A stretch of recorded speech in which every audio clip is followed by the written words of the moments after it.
فرمایا کہ آسمان اپنے اوپر سے پھٹ پڑے اللہ تبارک و تعالیٰ کی عظمت اور اس کے جلال اور اس کی ہیبت کی وجہ سے، یا پھر اس بات کی وجہ سے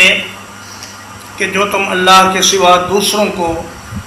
اپنے مشکل کشا اور حاجت روا کہتے ہو اور ان سے اپنی مرادیں مانگتے ہو اور ان سے دعائیں مانگتے ہو، یہ اتنی بڑی بات ہے کہ ہو سکتا ہے آسمان اوپر سے پھٹ پڑے۔ اوپر سے پھٹنے کا مطلب یہ ہے کہ سب سے پہلے اوپر والا 7واں آسمان پھٹے اور وہ 6 پہ گر پڑے، پھر 6 پھٹے اور وہ 5ویں پہ گر پڑے، اسی طرح بھی ترتیب پھٹتے پھٹتے یہ سارے آسمان زمین پہ گر پڑے۔